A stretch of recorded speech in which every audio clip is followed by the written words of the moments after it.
What is up, gang? Hope you've all seen the Suicide Squad and are ready to talk. Let's get Bo in here. I like bananas. I like bananas too, Ball Pythons 101. And I'm not Gary. I'm sorry. I can't be as cool as him. There he is. The man himself. Man of the hour.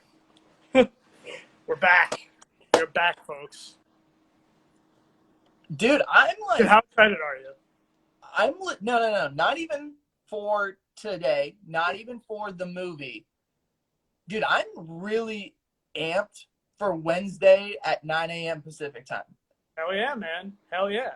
I mean, I get excited. All I could think about this morning was I get to talk about it. I get to chop it up about a movie that I loved with my guy, Bo. That sounds pretty sweet, dude. What's better than that? Who's got it better than us? Dude, this is a nobody. Did you watch Hard Knocks last night? I didn't because I was watching the Jets version of Hard Knocks that they do called One Jets. But what did you think of Hard Knocks? Because I missed it. It was good. It was good. I mean, I feel like Hard Knocks always delivers. Like it's what you think it is, and I mean, if you're a sports fan, it's hard to not love Hard Knocks. Exactly. Especially, obviously, if you're a football fan. Okay, brother. Let's start. When did you see it? Where did you see it? What was the environment? What was the setting? And what were expectations coming into The Suicide Squad by James Gunn? A lot of great questions. Well, I was away this weekend, so I didn't get to watch it on like premiere night, I guess you would call it. Okay. So I didn't see it till Sunday, and I didn't. I'm kind of mad at myself. I didn't see it in the theater. I just went and I watched it on HBO Max, like straight up. My expectations were high because I think based on the cast, and I think you and I are in agreement on that, expectations for the movie were high. Based on the cast, based on James Gunn, based on the trailers, I think we all had, some expectations going into it. Especially, I think we have both said to each other, it's like, it can't be worse than the first one. We'll put it that way. And Ryan Carlson, 6.4 out of 10. It's a little low for me, but okay. I don't hate it. But yeah, that was the environment for me. And I know I agree, Kevin the Golf Guy. If you needed theater vibes, I messed it up. I botched that one. Botched it, But what did you think? Okay, so like you, didn't see it opening night, but did see it this weekend. Saw it Sunday night in theaters. Right. I'm a theater guy. Like, I'm a hardcore, like, theater goer. Like, I every week, like, that is where I go see a movie. It lets me set down my phone. It gets me in the mood going. This movie in particular really, I think, had an impact being in the theater. Yeah. We can start to dive into the movie here a little bit, but like, you're talking about the opening 10 minutes of this movie, right? Like, opening 10 minutes of this movie sends you a lot of different ways, a lot of twists and turns. Being in the theater with loud explosions, big visuals, and an audience to give you feedback on the fucking deaths that go down in the opening. Like, so we got Kevin the Golf Guy, 9.7 out of 10. I'm probably closer to the 9.7 than I am the 6.4 from Ryan Carlson. Definitely. Those opening 10 minutes, so we can get into it. Spoiler alert, guys, we're going in deep here. So if you haven't seen it, you're done. This is your chance. Peace out. Say goodbye. You can hang out and stay if you don't mind getting spoiled. But this is a movie that I think you're going to want to go in, especially for that first like half hour. You're going to want to like stick around and not get spoiled for it. But Casey Bucks hopping in, 10 out of 10 in entertainment value. So, Casey, thank you, brother, for hopping in. Those opening 10 minutes. Let's do it a little bit. So you get this cast of characters, wacky group coming together. I think we get a great, calming, establishing vibe from Rick Flag in the plane as they're coming down. And I think he really grounds those opening 5 minutes, right? You have characters you're unfamiliar with. You don't know the mission. You don't know what they're trying to accomplish. But he's giving a calming presence that they've done this before. They're going to do it again. They will be successful. However, bro, Weasel. He's so like they sent him off and he couldn't swim, and the theater went nuts, dude. Really? Went nuts, laughing hysterically. But now, dude, once Weasel was dead, all bets are off. Well, everyone was like, dead. oh shit. Dead. Yeah. And I have that in quotes here. Yeah, exactly. The theater goes bananas and says, okay, all of us in here, buckle the fuck in. Right. Because this movie is not going to be your stereotypical action flick where people survive. Like, people are getting chopped. It's funny because even at that point, I still didn't totally buy into it because I was just like, okay, so like this is like a kind of a goofy character that James Gunn knows that it's like, you know, you do whatever with, and they could kill it off and kind of give the illusion that maybe like there's going to be like a Thrones kind of vibe where it's like literally anybody can die here. And then obviously shit popped off. And it's like, once I knew that, like once we saw, not to jump too far ahead, he killed 27 children. Exactly. But once we saw, this is when I knew shit was going to get wild, when Pete Davidson got killed. Yep. Immediately. Because I was like, he's not like, you know, he's led obviously like a movie. He led King of Staten Island, which was a great movie. He led that, and he's a bigger name. But the comments are great right now. Yeah, they're popping off. But like once we saw him and like they get like his fucking head blown off, basically, I was like, oh okay, so this is what we're going with here. Like he's not afraid. He's gonna kill. He's gonna do whatever he wants to. The only ones obviously that were gonna be safe till the end were, you know, the Margot Robbie and Joel Kinnaman, Idris Elba, and all that obviously. But like once I knew that, then I was like, okay, so they got Pete Davidson to come down here for like 2 weeks, fuck around on set, and now we're gonna like fly off the rails here. And like obviously, so we can talk about Boomer here. Like, so that one hit me. I honestly thought Pete Davidson was gonna get chopped. He was almost like too goofy, and like you knew that 100%. His death would be outrageous and hilarious and really funny, and you knew the audience was gonna freak out. But like, obviously, it's incredibly violent. The Boomer one, for some reason, I did not think he was going to go in the opening. Me neither. And it bummed me out. It kind of bummed me out because I like how they set it up where it's like Harley Quinn gets on the helicopter and then she's just like, oh hey, what's up? And I was like, oh right, okay, they're gonna be like kind of buddy and stuff like that. Like, you know, I kind of figured that, you know, not Joel Kinnaman, Jai Courtney isn't like, you know, obviously a big name, so he'd be another one that I could like kind of expected to see die. But again, didn't think it was going to happen within the first like 10 minutes. I have a question for you, because I've kind of gone back and forth on this. Do you call this a sequel? It's more of a spiritual sequel because they didn't even reference outside of Whoa, a spiritual sequel. I love that. Think about it this way: it's like outside of a few characters. You know, Amanda Waller, Captain Rick Flag, Harley Quinn, Captain Boomerang. Actually, light up the comments, guys. Is this a sequel? Is this a sequel? Justin Cohen, definitely a standalone film. Spiritual sequel. Whoa, see? Thank you, Kat. See, exactly. Everyone's vibing with me right now. But outside of like those few, I mean, they don't even reference the first movie, like not even in passing. And it's like there's an opportunity for like almost like, which they kind of do, I guess, with John Cena and Idris Elba's characters. But there's an opportunity for like a meta kind of reference with Will Smith's character from the first one. Because think about it this way: it's like Deadshot in the first movie, he's doing everything, you know, for himself, but for his daughter and stuff like that. And Idris Elba, they don't have like, you know, a great relationship, but it's literally the exact same thing. You know, a guy who's an expert with all these weapons, and he's doing this because his daughter's in trouble. So there's an opportunity for a meta reference. They didn't even go for that. The only mention is at some point someone says, this is a suicide mission. And Joel Kinnaman goes, yeah, it's kind of our thing. We've done this before.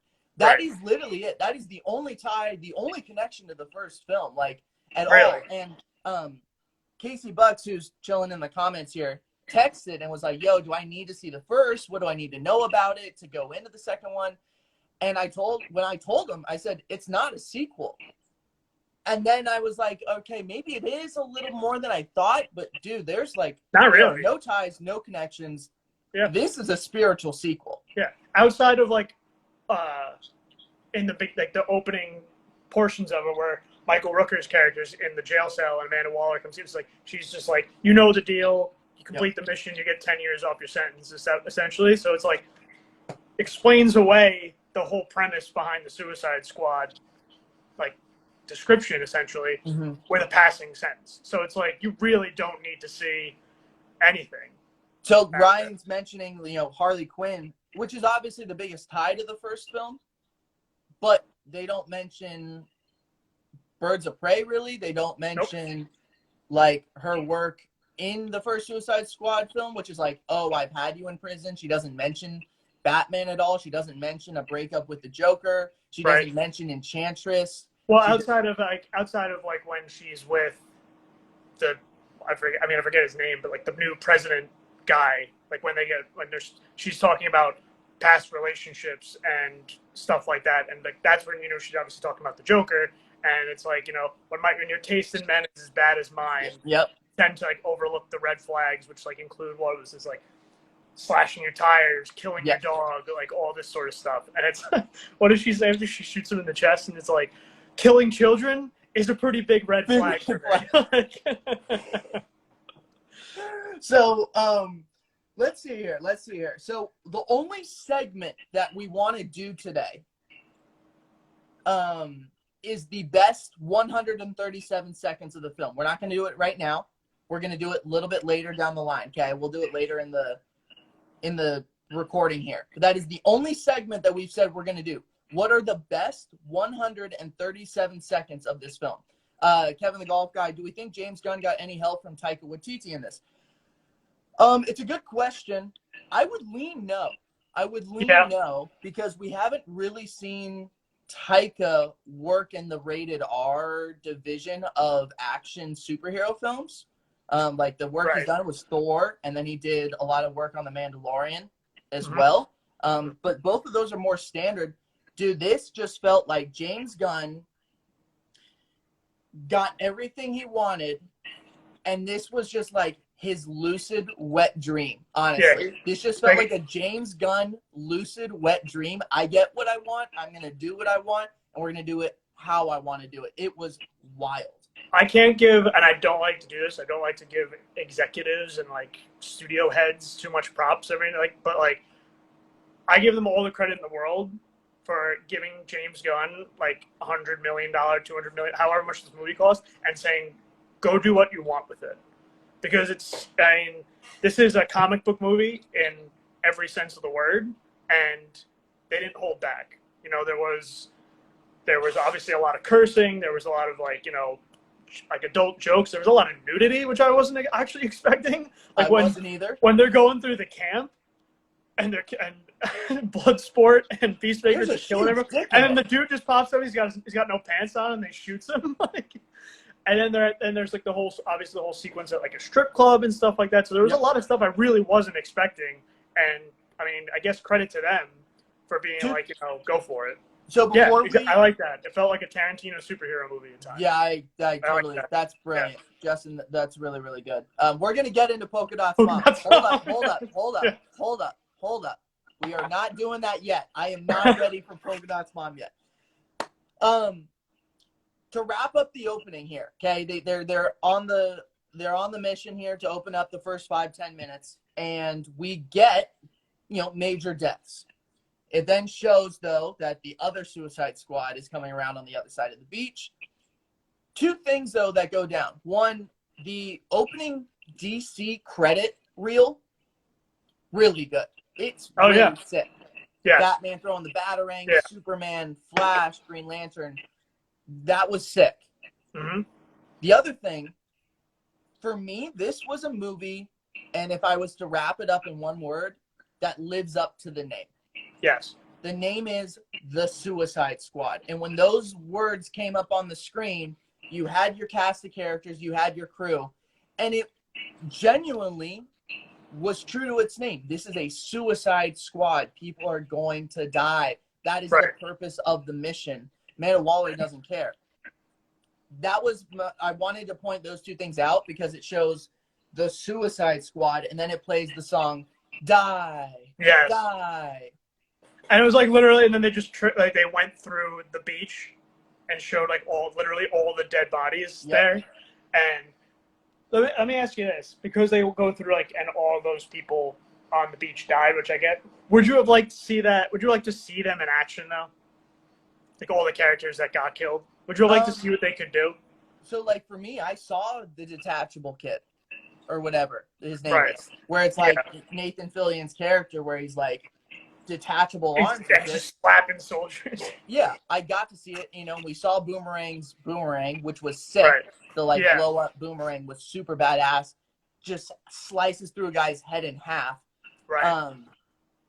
Yeah, I would have liked to see maybe a little more of like the javelin. I would have liked to seen a little more of like Michael Rooker's character, and I don't even like know what he does. Me neither. That was a great like idea by James Gunn to just be like, I'm gonna take all these like super unknown, especially Polka Dot Man.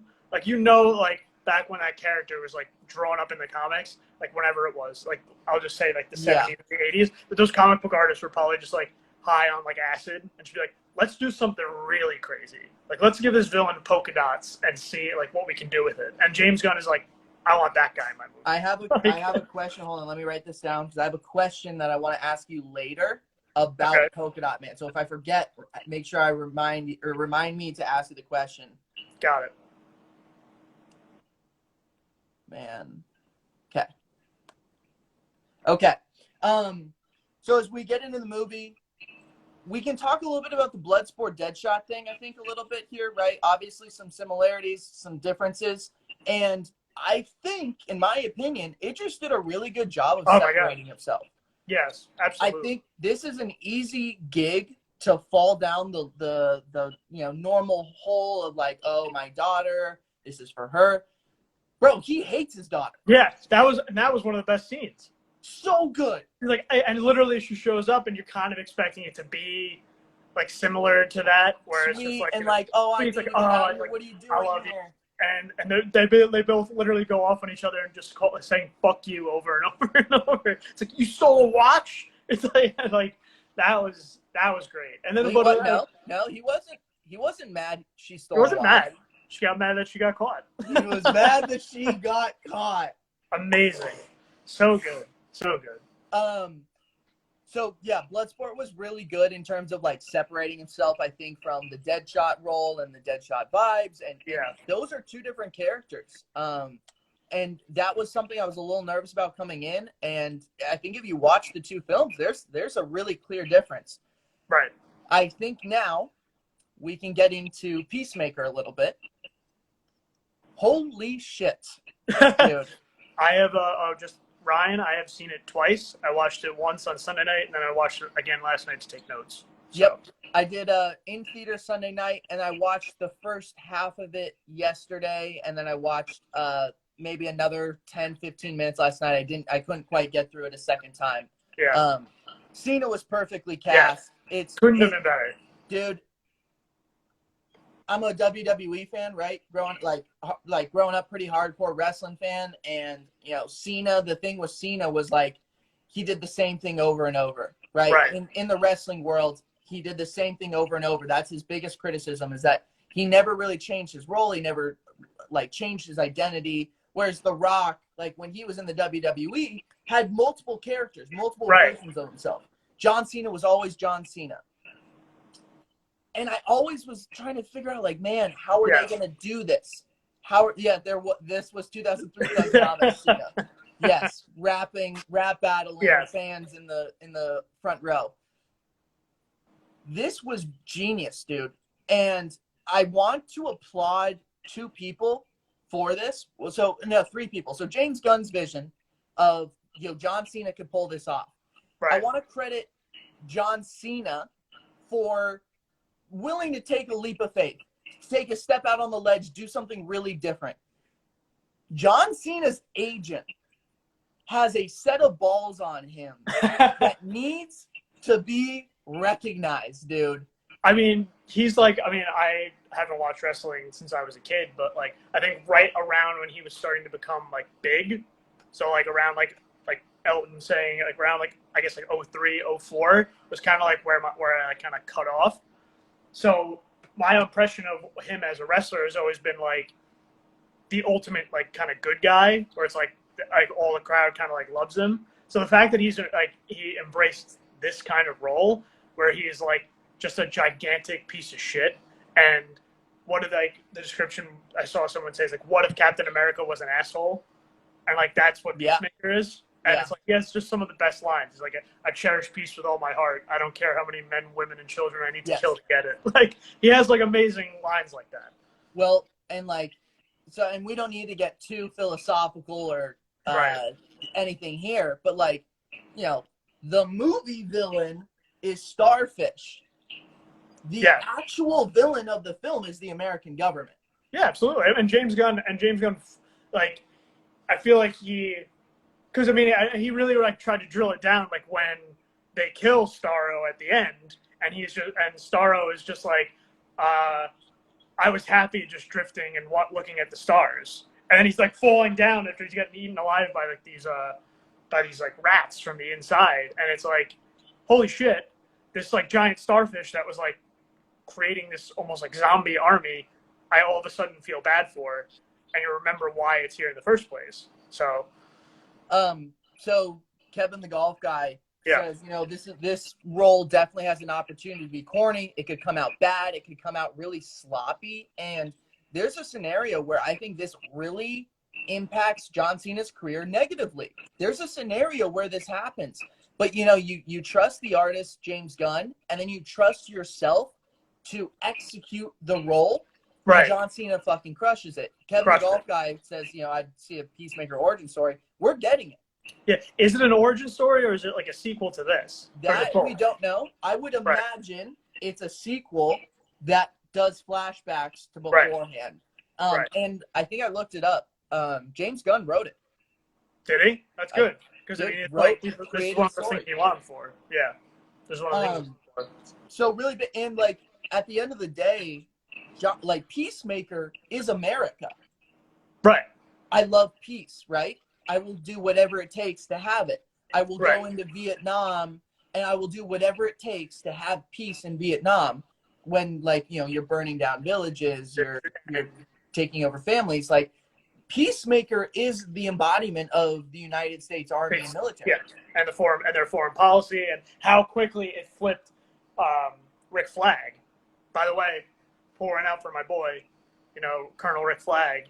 But, I mean, and also major props to James Gunn for actually making, like, Rick Flag a great character in this one. Because in the first one, he's just Captain Exposition, explaining everything along the way, holding the audience's hand. Like, I always flash back to how in the first movie, they say, like, 20 times, I feel like, up until like right before the climax, that it's like, you kill, you stab the heart, Enchantress dies. And then, like, right at the end, they get it out, and he still says, he's like, the heart's out, we can end this. And it's like, why is this character still saying that? And then in this movie, he's, like, actually, you know, a full-fledged character. The best part was, like, with him, was in the bar.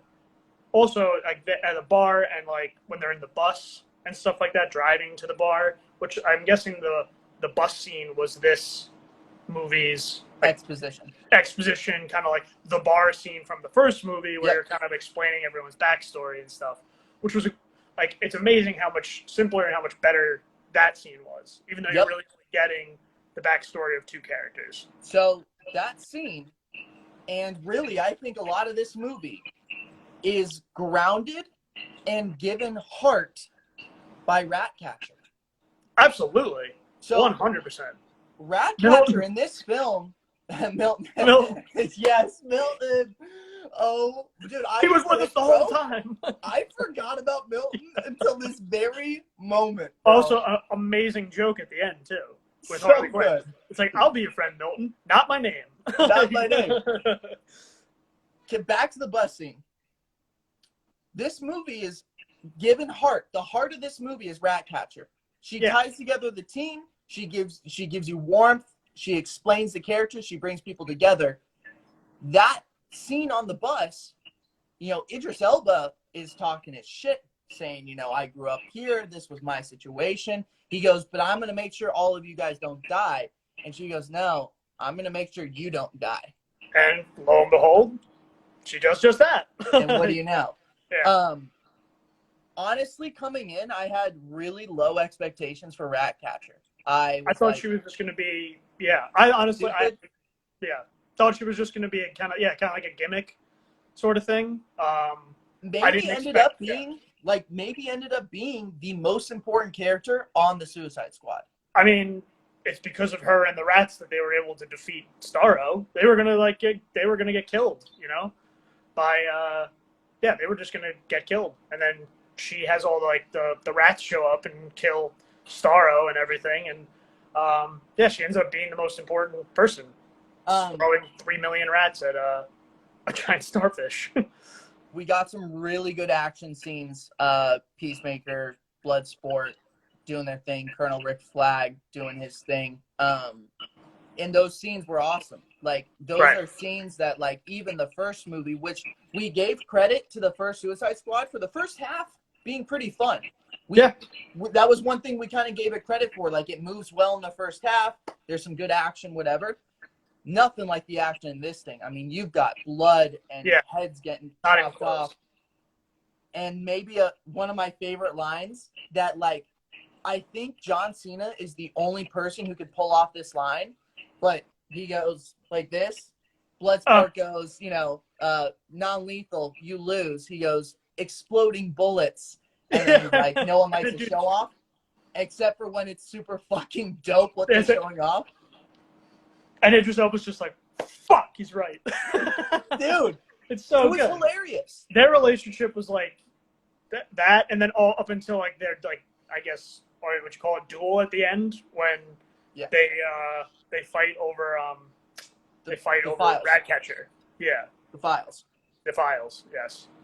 Amazing. Their relationship was just another. I mean, there were so many highlights, but that was definitely up there as well. Okay, so I don't know if did you think about the best 137 seconds when you were watching the film? It's tough to say because it's like hard to boil down. Okay.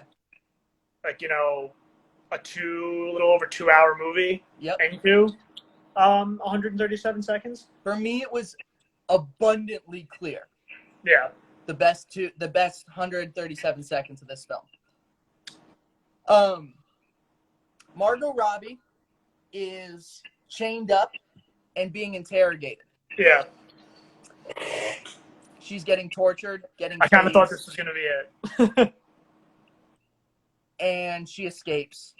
Bro, the 2 minutes from when she wakes up and pretends to be dead to her escaping the scene, bro, that was unbelievable. Yeah. It's either that scene or, like some people said, the camp, like infiltration camp killing scene. Camp scene. With Cena and Elba. Just because of how it ends too.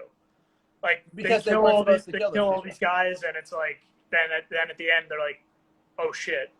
Like, we just found Rick Flag, and he's like, these are actually like good guys, and we just murdered all these people. And you can kind of tell also when they're like infiltrating or whatever, that Cena's killing, like, they're both, more so Cena, I feel like, is killing innocent people. Like, he's on the rooftop, and he shoots, or he like throws a knife or whatever into like this woman who's just like washing clothes. So, like, you can tell, like, right there that, you know, and also later on, or maybe it was like when they're walking up, where Cena is saying to, like, no, we didn't see anybody out there. Perfect. Well, Cena says to Idris Elba, and he's just like, yeah, well, I don't kill people for money. And Idris Elba's like, says to him, he's like, well, I think that you just use this as like an excuse because you're like a fucking psychopath or whatever. Yeah. Which he is. Which he is. That's all he is. Yeah. Like, so. You going camp scene then?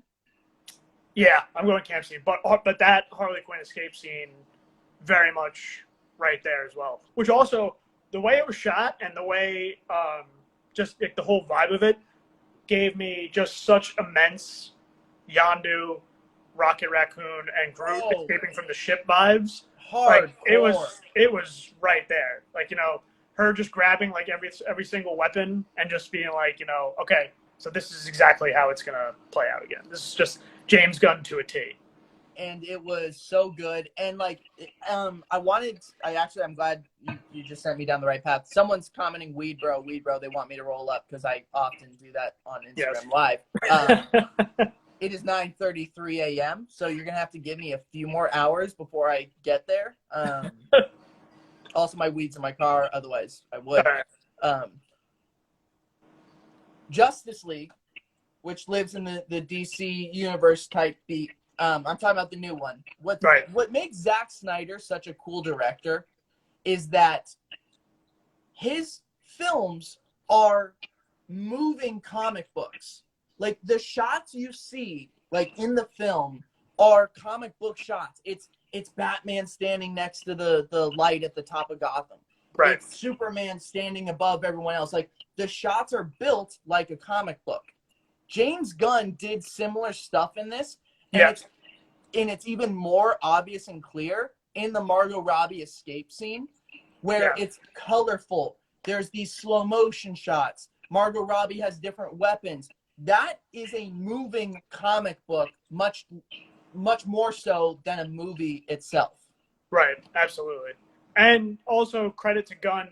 I think Elton said it before. The shot of them getting out of the bus in the rain, where it's super bright, and them walking up like towards it, and was just so fucking cool. Yeah, it was. I can't get over that. And it's like them walking out, and then they each kind of kill someone like in their own way or whatever, and then was just so good. And also cracking up at the fact that it's like all of them, and then Milton is in the shot too. Like, it's perfect. It's perfect.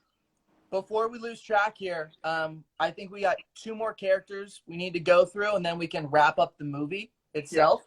Yeah. What's the next movie you have high expectations for or plan on seeing next?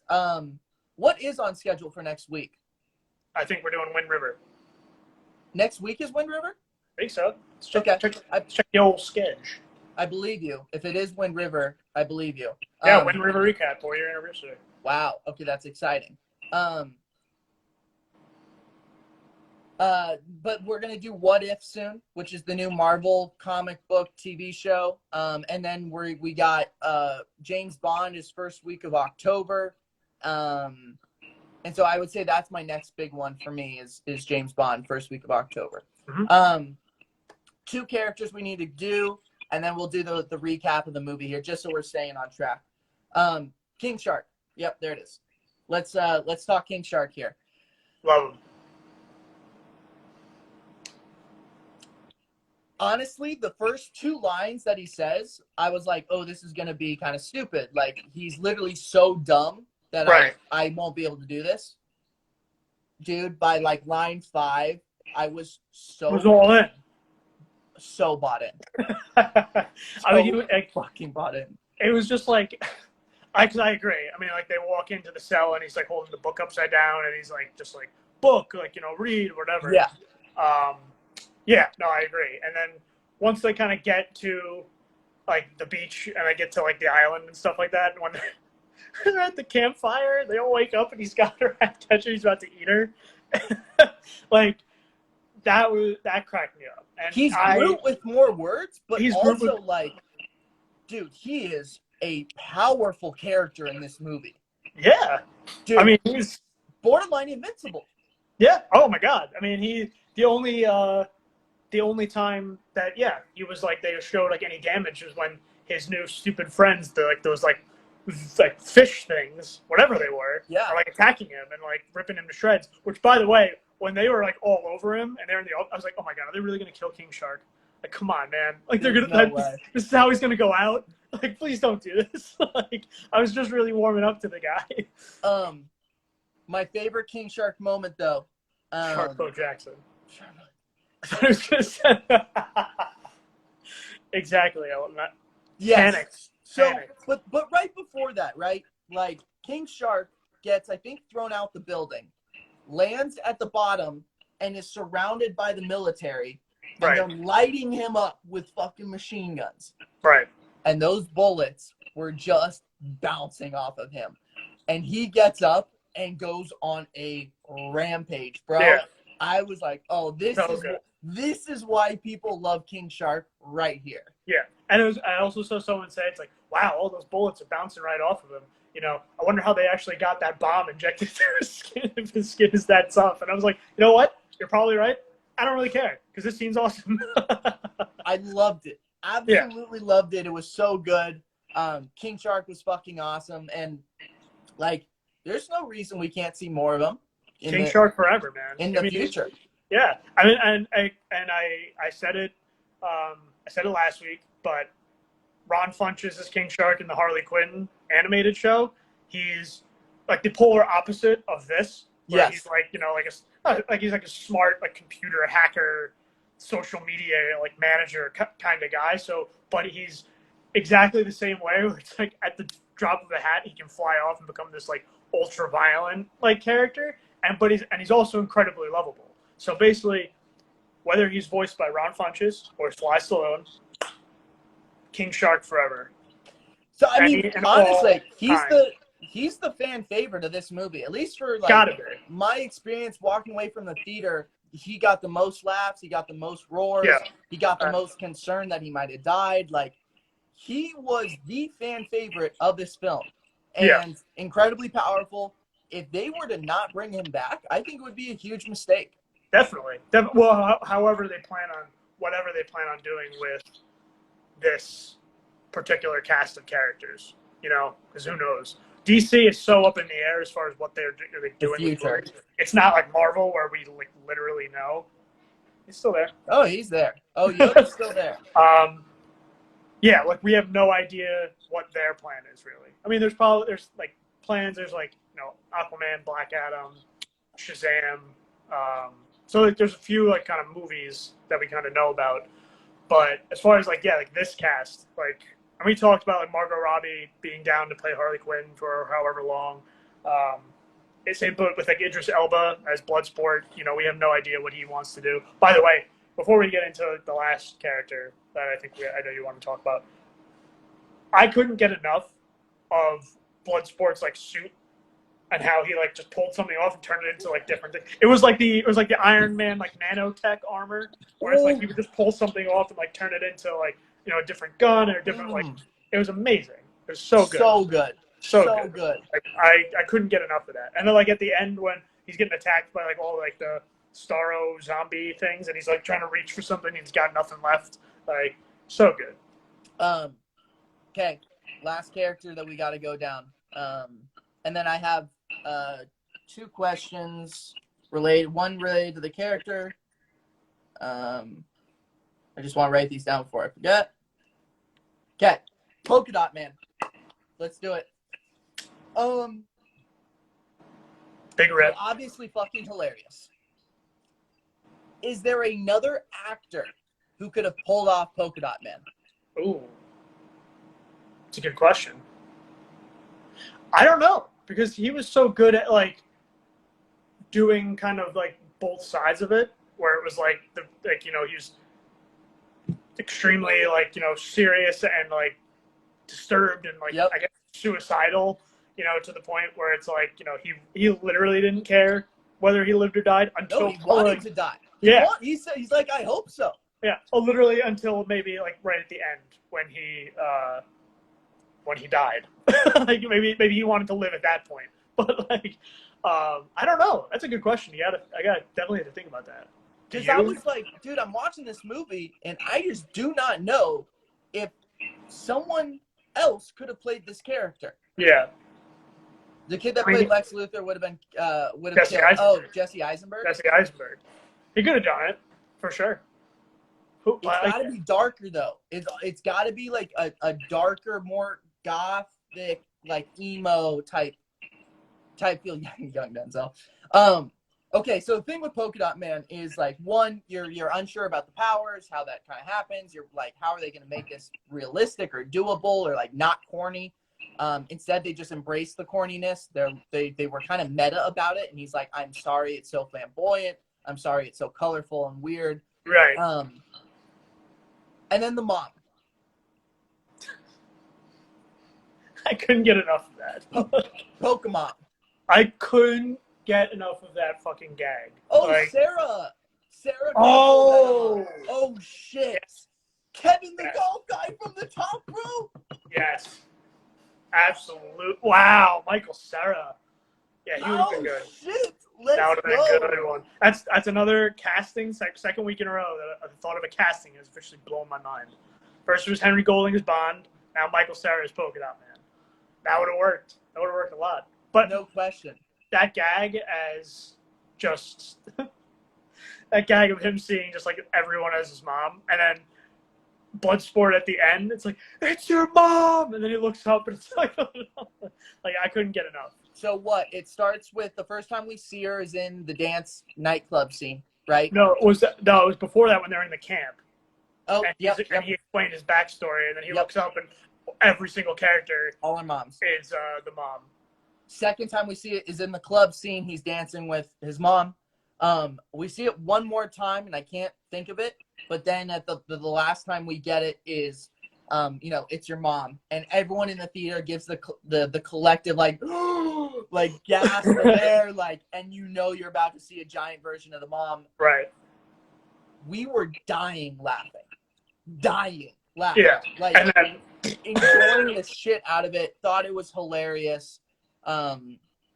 Honestly, like, that is how you wrap a bit. Like, that is how you wrap a gag in a movie, is doing exactly what James Gunn did. And like, dude, if this movie isn't evidence to producers and studios giving artists free reign, how do you not learn this lesson here? How do you not walk away from this thing and say, wow, why don't we do this more often? Yeah, absolutely. And what was I just, like, it's never more evident to me than when why am I can't think of his name right now, but the guy who directed like Hot Fuzz and Shaun of the Dead, Edgar Wright, he was supposed to do the first Ant-Man, and he was the original director for it, and then him and Marvel parted ways over creative differences, and Peyton Reed stepped in. But I think this, like you said, is a perfect, example of just letting people do their thing. And who knows what kind of movie we would have got with Edgar Wright as directing Ant-Man. But I think, especially also, you can look at Taika with Thor Ragnarok, where Marvel literally says, like, this is your thing. Go ahead and do it. So I think they definitely have learned their lesson. Like, if you're going to go and you're going to get these kind of out there people to do your movies, you got to let them be themselves. Otherwise, if you box them in, it's not going to work. Well, then why bring on these big name directors? If you're going to control and micromanage, it's honestly, it's just like a baseball team.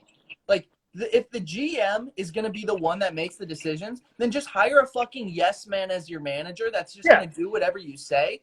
Don't hire fucking Joe Madden because he's the big name in baseball, and then say, like, oh, Joe Madden, you're not going to do anything. We're going to make all the decisions. Like, if you're going to hire Joe Madden, fucking use Joe Madden. Yeah, exactly. You gotta just let these guys do these men or women do their thing. Otherwise, there's literally no point in doing these sorts of projects. And I think that it's almost unfortunate in a sense, because Marvel has kind of like established themselves as this like very PG-13 friendly. This is kind of like the way we do things. The movies are great for the most part, but this is just kind of how we're going to do things. DC, on the other hand, now has this afforded to them as being like, well, I mean, we kind of have this like weird limbo situation with our movies.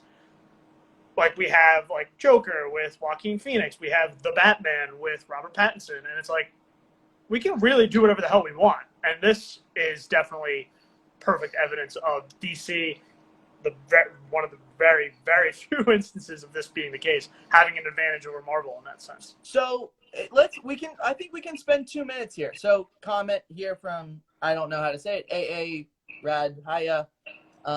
Who's the fucking MVP in Marvel versus DC according to you? So I don't know in this debate, like, who is the MVP, quote unquote, per se. Yeah. This might be the first time in literally 15 years. Dude, DC might have an edge, I think, in the future. I mean, literally think the options and opportunities that they have moving forward, rated R, not being tied to Disney, variants in directors, like, while Kevin Feige is fucking awesome. I'm not, like, this is not about anti-Kevin Feige. The abundance and variation in minds that can go into DC at this point, this legit is the first time where I'm like, wow, DC has an opportunity here to really separate themselves. Don't be Marvel. Don't be Star Wars. Be right. DC. Be Go dark. yourself. Create different stories. If you want Todd Phillips to do a Joker movie, he gets to go do Joker. If Matt Reeves wants to do a Batman trilogy, he gets to do a Batman trilogy. If you want James Gunn to do a goofy rated R Suicide Squad, you do it. There you go. You have no That's rules. There's no one telling you what to do. It yep. is your show. Dude, I have really high hopes for DC in the future here. I do. They've definitely, based on what movies, like their most recent movies, and you know, Snyder Cut was one thing. It was just kind of like, okay, so we got that, you know. But Joker with Joaquin Phoenix, great movie. I watched it the one time, and I kind of have no desire to really go back and watch it because it's just incredibly depressing. If they decided to actually make a sequel to it, I'd watch it. But like you were saying, it's just they knocked it so far out of the park with this movie that they have like just massive opportunity. I really think that DC should stop trying to force these connections between these movies and just kind of like see what happens. Like they also have they have the Flash coming out, which they're filming right now, which is, you know, I'm excited for because of who they're bringing back to be in it. You know, Michael Keaton and Ben Affleck. Like, you know, that makes it exciting, and I'm looking forward to seeing what happens. But Marvel just has everything in like this, like, you know, they have it all figured out. DC, it's like they take one step forward with movies like this, and then like something else is going to come out that could take it a giant step back. So hopefully it's not the case, and hopefully it's nothing but good things going forward for them. A big part of the future will be the TV shows and the TV series. So like Peacemaker, if this Peacemaker show is badass, as good as sick as we think it is, dude, they have incredible options moving forward, and I'm excited about it. Me too. If James Gunn does not direct this movie, who else could pull this off? And right. No Tarantino, because someone already said Tarantino. Yeah, Tarantino. Taika, I could see that. Just because he's so good that we trust him. Yeah, absolutely. He could do like I'm expecting something similar in a sense in Thor: Love and Thunder for Taika to pull up, because he's got like it's a bigger cast for that too. You know, he's got the Guardians of the Galaxies in it. It's Thor. You gotta think Loki is going to show up now at some point. Christian Bale, like, you know, he's got like a very big, you know, cast for that. I think he could pull it off. No Tarantino, obviously. It's hard to even like speculate in a sense on who could do these sorts of things. You know, because I think Warner Brothers and DC just had exactly what they wanted when they put the trailers out, and they're like, from the horribly beautiful mind of James Gunn. So they knew what they were getting. Like, and I go back and I like what I was saying before. I think a guy like Edgar Wright, because of what he's done with Shaun of the Dead and Hot Fuzz, and so you're convinced that it has to be a more comedy mind? Yeah, oh, absolutely. I think that was one of the biggest problems with the David Ayer Suicide Squad, is that it took itself way too seriously. They did it. Can we clarify? Can we call that version the Warner Brothers version and not the David Ayer version? David Ayer version. And honestly, we should be thankful that that movie even exists, because now we have this. You know, if Warner Brothers clearly saw it, looked at it, and they're like, "Yeah, this movie sucked. This movie stunk." Like, let's do what we can to fix this. Ryan Carlson says the Now You See Me directors. I actually kind of agree with that. That might have been, it would have been a little more like fantasy-ish, probably. Yeah. They would have gone down that road.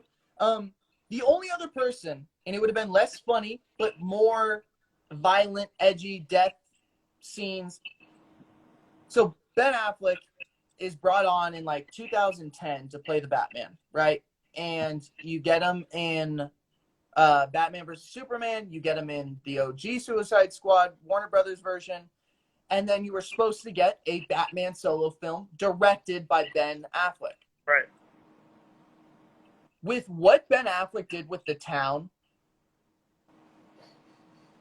could he have pulled off the Suicide Squad? Depending think about on The Town. I want you to think about The Town. Like, think about a bank robbery scene. Think about camaraderie amongst bad guys. Yeah. Think about edginess with violence and cussing and all that stuff. It Could definitely he pull off something like this? It definitely depends on who they would have envisioned as the villain for this sort of movie. It wouldn't be Starfish. Exactly. I don't think that Ben Affleck could pull off like a supernatural fantasy element type movie. I just don't think that that's kind of like his vibe as a director. I think if they went with, you know, granted, I mean, you and I have said this 10,000 times at this point, but we're really not comic book readers. But I'm sure in the Suicide Squad, like, you know, there wouldn't be, if Affleck was doing, there definitely wouldn't be enough comedic dialogue if he directed a Suicide Squad movie. But if they went with like someone a lot more grounded as the villain, and rather than the giant starfish, and maybe the villain in this one was just like, you know, was literally just the like government of, you know, Cortel Maltese, and then them like finding out that they're the real reason they're being there. Like, if that's, I think Affleck could definitely do that. I think Affleck could have pulled off something similar to Riddler is your villain. Okay. And he has two riddles going on at once. One riddle is for the Batmans and the Robins of the world to stop the Suicide Squad. And the Suicide Squad, he gives them a separate riddle to fight against the Batman and the Robins, and then have those two teams fight against each other.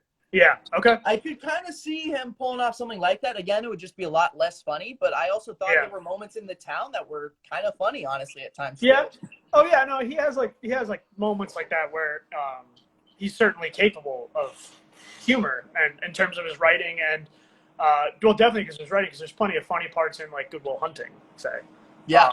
So he's capable. He's absolutely capable of doing things like that, injecting levity into a script. How about this? Ben Affleck directed, Matt Damon as the Riddler. Oh, I mean, fuck it. Why not? Why not? Let's do it. I mean, Matt Damon's going to be in Thor 4 again. Like, you know, it's like a random cameo guy again. So why not? Let's do it. Okay. I want your score out of 10. I want, probably just score out of 10, and then I guess we say we wrap this thing up, dude. Cool. I'm going. Let's say out of 100, if this is a college essay, what grade are you giving this as a college essay? I'm giving it a 91 out of 100. I think my biggest detraction is that I liked like Harley's kind of side story that they had for her. It just felt a little disjointed at parts. Like, it was just like, not that they shoved it in there because Margot Robbie's like the big name or whatever, but it just felt like it was like separate from like the rest of the story, like too much. It was just like, you know, yeah. And then like it kind of like, you know, obviously it links back up, and, you know, they quote unquote rescue her and stuff, and everything comes together. But it just felt like, yeah, like they took it away from like scenes, and then it just went back to her, and so that's maybe my biggest gripe. If they like decided to go a different direction with that, or if it was a little shorter, that would probably be my score would be a little higher, but I'd say 91. Okay. What about you? I'm gonna go 90. I'm gonna go 90 on the dot. I don't necessarily know off the top of my head what I would have changed differently. I thought the starfish was a pinch goofy at times. I liked the Prometheus style mask where, like, you know, the animal jumps on your face, and it's very. Dude, like, by the way, I just need to say that maybe it's just because it's like the whole like idea of like the alien villain, like they like the face hugger type thing scares the shit out of me, like just as a movie trope. Yeah, you good? Maybe it's just So, like yeah, hold on. I'm back. you're good. Okay. Okay, cool. So yeah, maybe it's just the idea of like that alien like face hugger movie kind of villain trope that scares the shit out of me so much. But man, Starro is fucking terrifying. Like just watch it when they walk and they go into like the facility and all the people are just like up there and they all have the starfishes on their face.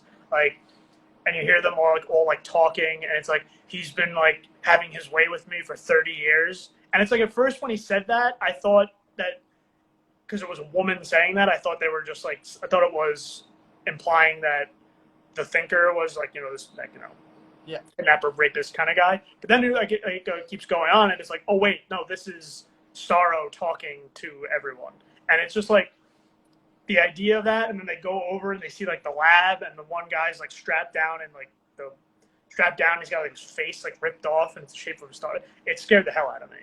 But have you seen are you an Alien guy or are you a Predator guy at all? I've seen those two. I've seen Alien and Aliens.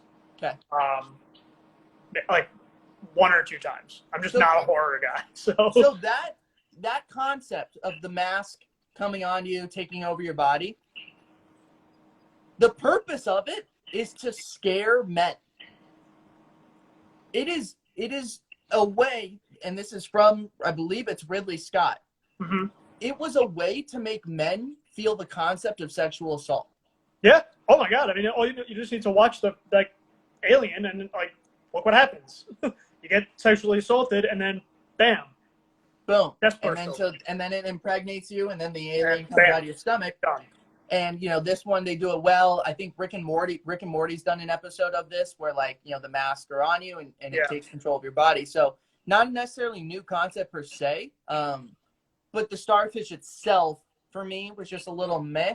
As the villain. Yeah. Just because again, I think this is definitely the case where this wouldn't have happened. Like none of this would have happened had those astronauts not found Starro floating in space, who was happy looking at the stars. So yeah, I'll give it a 90. Thought it was really good. I think that's an A- of a college essay paper. Fun. I don't know if like your expectations coming into this movie are like an award-winning Academy type film, then why would you do that? Like that should not ever be your expectation. This is a fun, gory, action comic book film that delivers upon those expectations in every single way. The rewatchability on this thing is through the roof. I will watch this thing probably 10 times before the end of the year. Yeah.